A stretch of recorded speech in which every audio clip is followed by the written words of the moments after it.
عالم جديد يناديكم.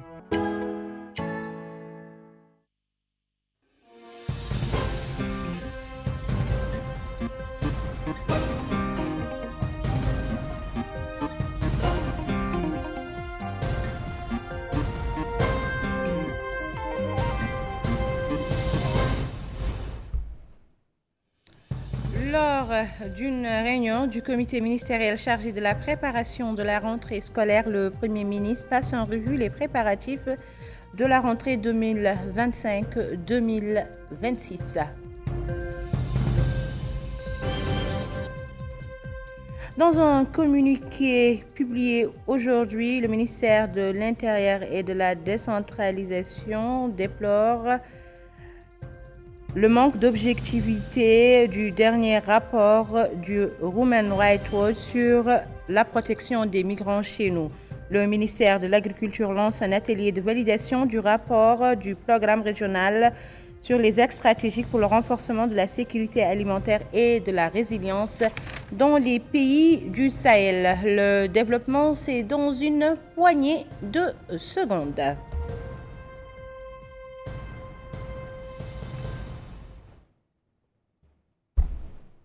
Mesdames, Messieurs, bonsoir. Ravi de vous retrouver pour cette édition d'information. Le Premier ministre Mokhtar Ould Ndiaye a présidé hier soir dans la salle de réunion de la primature une réunion du comité ministériel chargé de préparer la rentrée scolaire 2025-2026. Au cours de la réunion qui a rassemblé les départements ministériels concernés, l'administration régionale, les maires et les partenaires du processus éducatif, des présentations ont été faites sur différentes questions pertinentes, mais aussi le niveau d'avancement des travaux d'infrastructures éducatives, notamment la construction et la rénovation, ainsi que l'extension des établissements d'enseignement de tous les niveaux, que ce soit à l'intérieur du pays ou dans notre capitale, Nouakchott. Les présentations ont aussi abordé la disponibilité du personnel enseignant et d'encadrement des équipements, des uniformes et des manuels scolaires. Après discussion des différents points à l'ordre du jour, le Premier ministre a enjoint toutes les parties à travailler pour surmonter le plus rapidement possible les lacunes constatées qui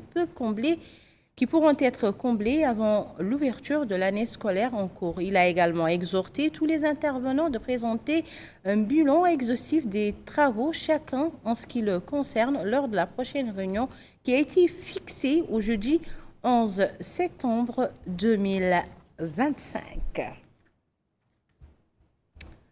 Alors, comme annoncé dans les titres, le ministère de l'Intérieur, de la promotion, de la décentralisation et du développement local a affirmé dans un communiqué rendu public aujourd'hui que le dernier rapport de Human Rights Watch sur les mesures nationales prises au sujet des migrants chez nous en situation irrégulière manque d'objectivité. Le ministère affirme aussi que notre pays met en œuvre le cadre juridique réglementaire relatif à la lutte contre la migration irrégulière conformément aux lois et accords internationaux relatifs aux droits de l'homme et à la protection des migrants. L'intégralité du communiqué dans ce papier signé Bokar Belaba. Le ministère de l'Intérieur, de la promotion de la décentralisation et du développement local, en réponse au dernier rapport publié par l'organisation Human Rights Watch concernant les mesures nationales prises, exprime son profond regret quant aux allégations et affirmations inexactes contenues dans ce rapport, qui ne respectent pas les principes d'une investigation objective et transparente auxquels devrait se conformer normalement une telle organisation. Le ministère attire l'attention de l'opinion publique nationale et internationale sur le fait que la Mauritanie agit dans le cadre de la législation relative à la lutte contre la migration irrégulière et conformément à l'esprit des lois et conventions internationales en matière de droits de l'homme et de la protection des migrants. À cet effet, les mesures suivantes ont été prises. Ouverture de 5 centres d'accueil et d'hébergement temporaire pour migrants en situation irrégulière dans les villages de Nouakchott et à Nouadhibou. Un centre à Arafat, Nouakchott Sud. Un centre à Darnaïm, Nouakchott Nord. Un centre à Sepra, Nouakchott Ouest. Un centre à Nouadhibou. Un centre spécial pour les femmes à Nouakchott Sud. Création de 2 nouveaux centres destinés aux migrants arrivant par voie maritime, le premier à Nouadhibou et le second à Nouakchott. Ils seront réceptionnés et mis en service fin septembre 2025. Ces centres sont supervisés en coordination avec des équipes de l'Agence nationale du registre de la population et des titres sécurisés et de l'Office national de lutte contre la migration irrégulière et la traite des personnes, avec l'usage de nouvelles applications informatiques au bourg des Yars afin de vérifier les identités des étrangers et garantir qu'aucune personne en situation régulière ne soit renvoyée.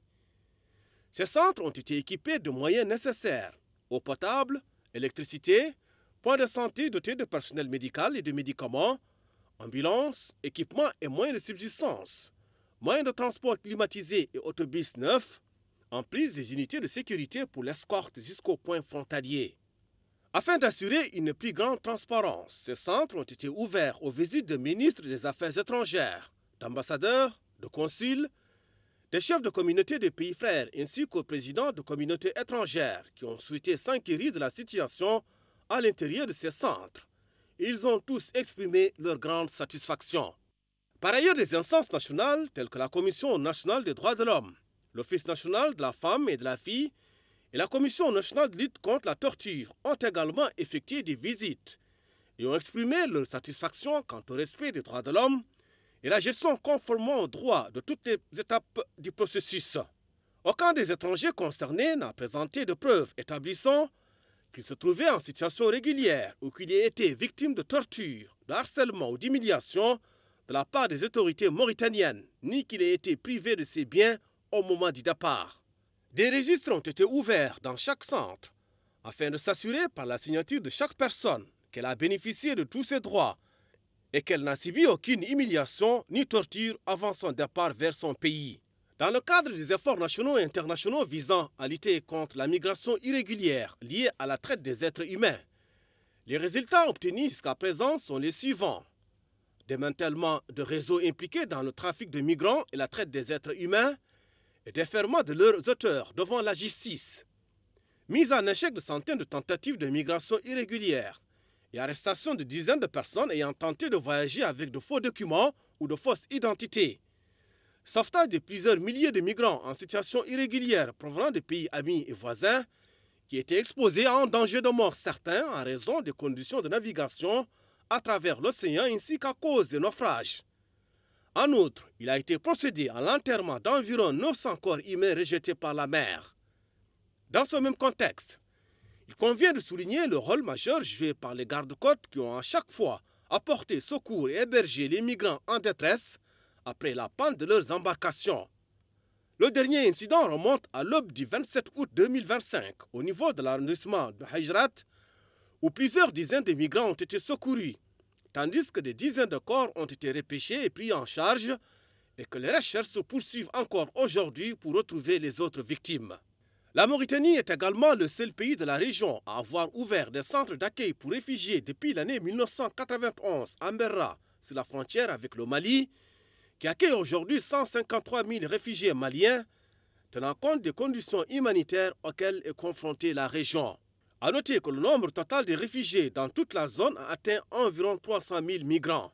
La Mauritanie affirme que la lutte contre la migration irrégulière constitue un défi mondial commun, qui requiert une coopération internationale fondée sur la justice et le respect mutuel de la souveraineté des États, et que les mesures prises s'inscrivent dans ce cadre et visent particulièrement à protéger toutes les parties et à garantir une migration sûre et organisée en parfaite cohérence avec les principes que prétend défendre l'organisation Human Rights Watch.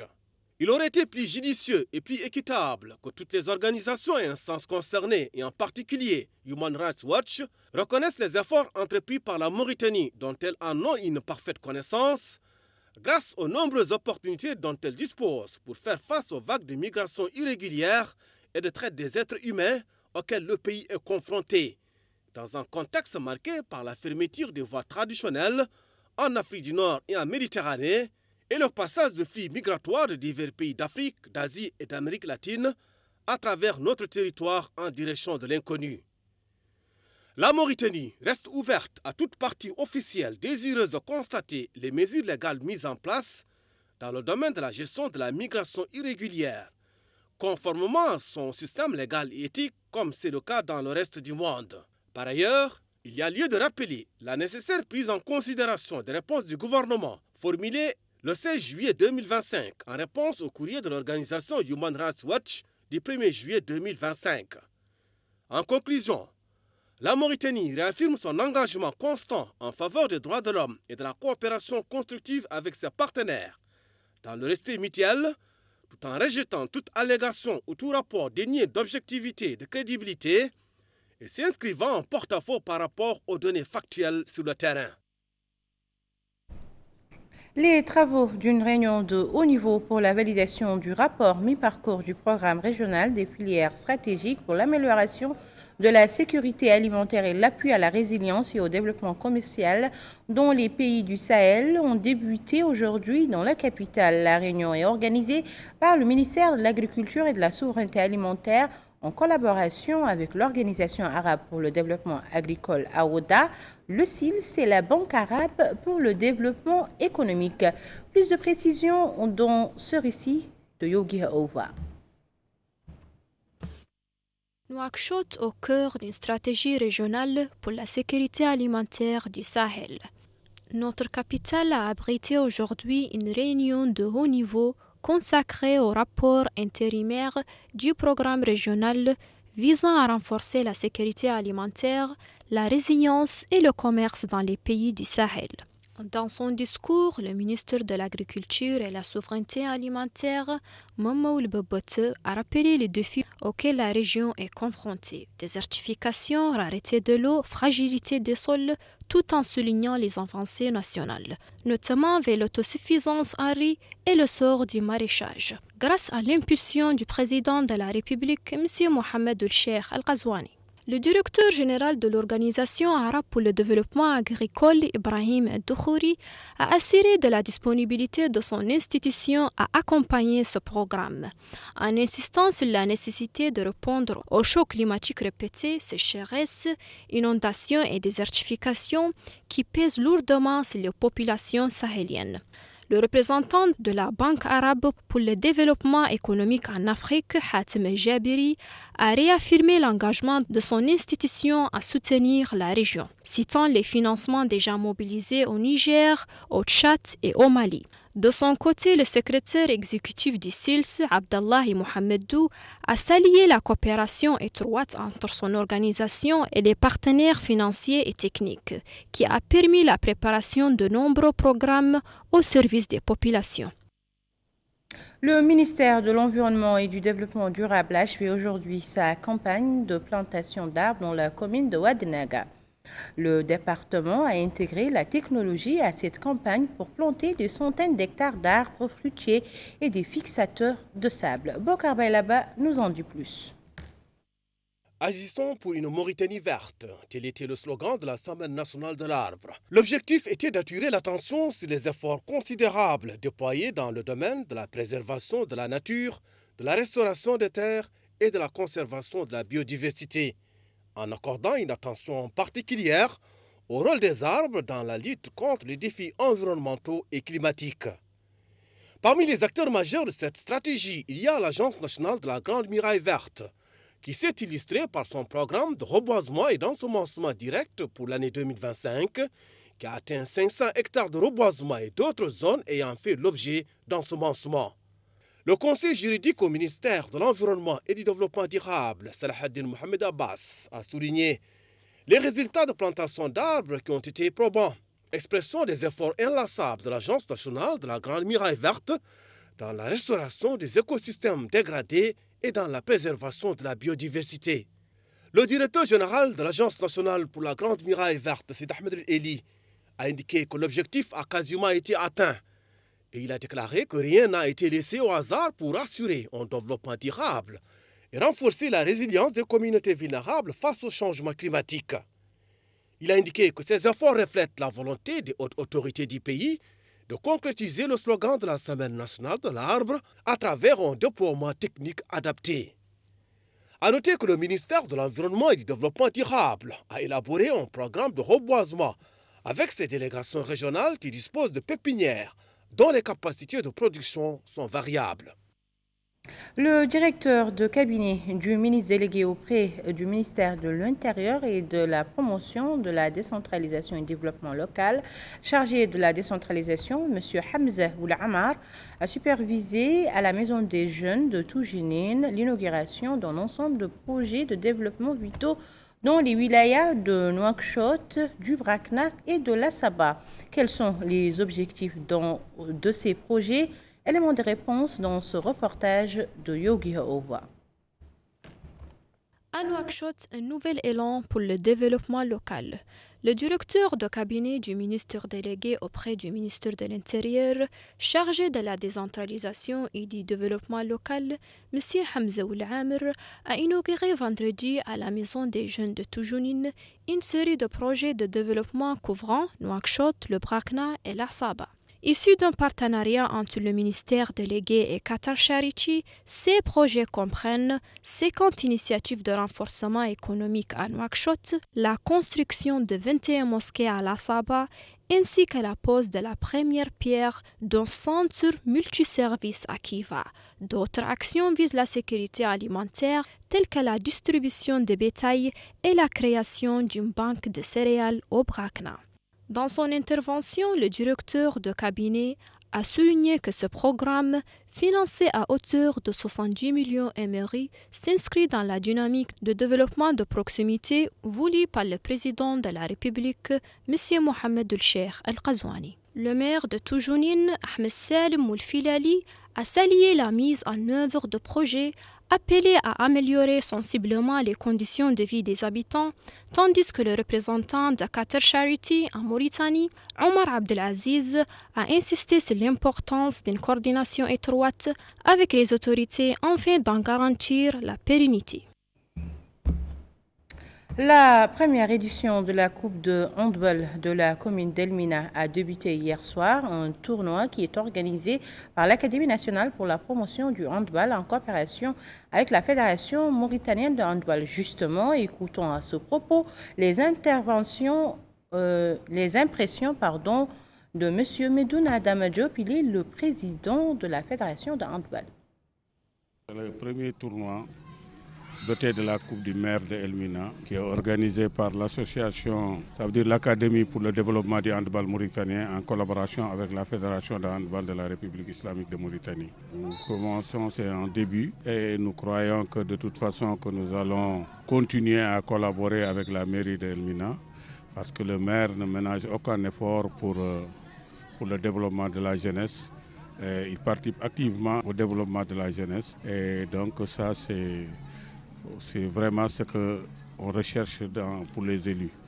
Donc nous le remercions très vivement et nous souhaitons que de toute façon que cette collaboration continue. Tout début est difficile, certes, mais de toute façon, d'ici on essaiera de corriger certaines choses pour que la finale puisse vraiment être une fête pour la jeunesse. Du sport, nous passons à ce bulletin météo. Plusieurs localités du pays ont été bien arrosées par des pluies attendues au grand bonheur des agriculteurs et éleveurs, mais aussi des vacanciers qui profitent pleinement de cette fraîcheur estivale. Découvrons ensemble les hauteurs enregistrées dans les différentes wilayas.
Et nous refermons cette édition au niveau de la wilaya du Brakna, plus précisément à Bogué, où le convoi médical organisé par les anciens élèves du lycée de la ville a débuté. Un convoi qui vise à renforcer la cohésion sociale, mais aussi et surtout de fournir des soins médicaux gratuits aux citoyens les plus vulnérables. Et c'est un compte rendu de Bokar Baylaba. Cette caravane médicale organisée par les anciens élèves du lycée de Bogué est soutenue par le ministère de la Santé, l'association koweïtienne Direct Aid, des personnes de bonne volonté, ainsi que des ONG et la diaspora. Il vise à améliorer l'accès aux soins de qualité dans la commune de Bogué. Le Hakem Moussaïd de la Moukata de Bogué, Mohamed Ahmed Mahmoud, a déclaré que la mise en œuvre de cette caravane médicale est en droite ligne des efforts de l'État pour renforcer la qualité de santé dans toutes les localités de la Moukata. Il a précisé que l'organisation de cette caravane médicale vient à point nommé avec les mouvements liés à l'hivernage et il a loué l'initiative à sa juste valeur. Le maire de Bogué, Ba Adama Moussa, a lui aussi pris la parole pour déclarer que la commune ne ménagera aucun effort pour soutenir ce genre d'activité destinée à impulser le développement local.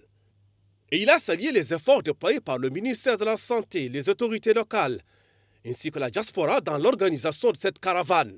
Le président du comité d'organisation de la caravane, le porte-parole des anciens élèves du lycée de Bogué et d'autres personnalités se sont relayés pour saluer la mise en œuvre de cette caravane médicale. Et ils ont également loué les efforts déployés par les pouvoirs publics et les partenaires ainsi que la diaspora dans l'organisation de cette caravane. En somme, cette caravane médicale permettra de renforcer la prévention et la sensibilisation communautaire à travers le déploiement des équipes composées d'une dizaine de médecins généralistes et de spécialistes qui sillonneront pendant 3 jours les zones rurales ou semi-urbaines à faible revenu de la commune de Bogué avec une attention particulière aux groupes vulnérables. Voilà qui met fin à cette édition, le rappel des titres. Le Premier ministre passe en revue les préparatifs de la rentrée scolaire 2025-2026 lors d'une réunion du comité ministériel chargé de la préparation de la rentrée scolaire.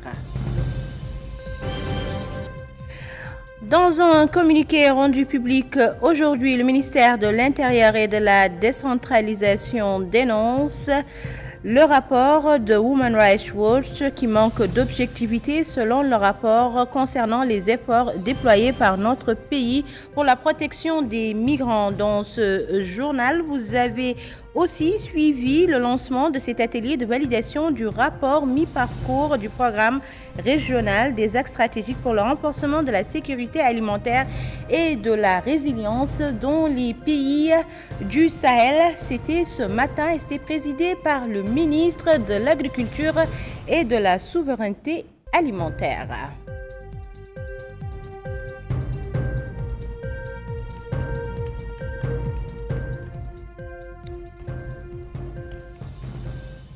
Où que vous soyez, c'était un réel plaisir pour moi de partager avec vous ces moments d'information. Le JTF revient demain soir, comme chaque soir et à la même heure, Inch'Allah. En attendant, passez d'agréables moments en compagnie des programmes de votre chaîne nationale Al Mauritania.